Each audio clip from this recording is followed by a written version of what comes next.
Now taking a look at the A form bar chords, they're kind of hard to understand after doing the E form, where you went from the first fret of the E to the first fret of the F.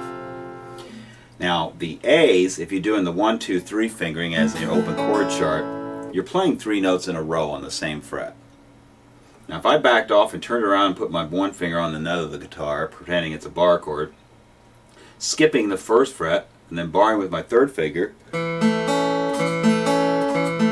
it takes a bit of a squeeze there, and we'll talk about that even more as we talk about the A form.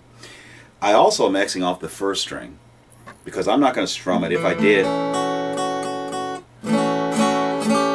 I'm getting an extended voicing, the 6th note of the scale.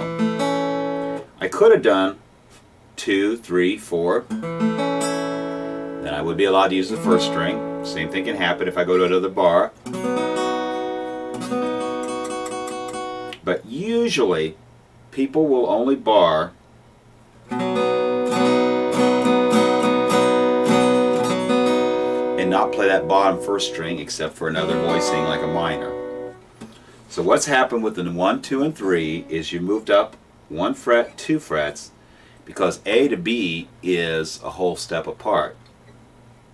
And if you did that though, your number 5 string is going to have an odd sound, which is okay in some cases, using that bottom note as a drone note for certain rock things. You're going to turn around and have the 3 finger go over the 4 string, the 2, 4, 3, 2, and then your 1 finger really doesn't have to bar. In fact, here's what my bar sounds like for the major form. Hear all that muting?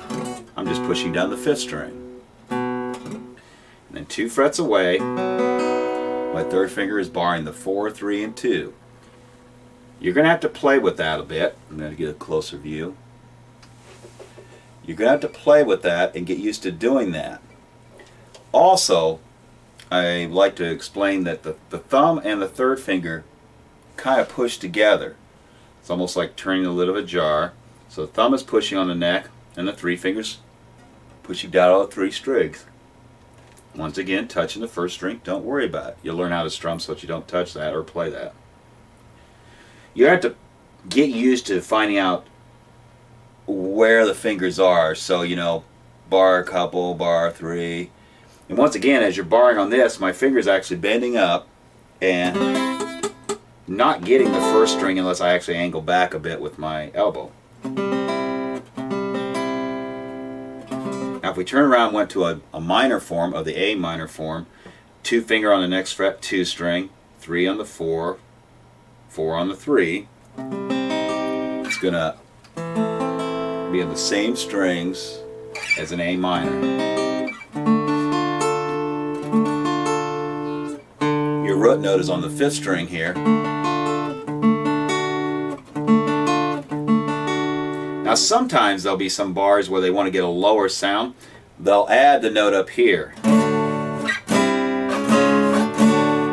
It's part of the scale, but it's the low 5th note. So it's like going 4 notes down in a major scale. So I usually don't bar that unless I'm planning on using it to get that low sound. Continuing on with the A voicings, you got the major voicing, you got the minor, you got the 7th with 2 fingers on 1 fret.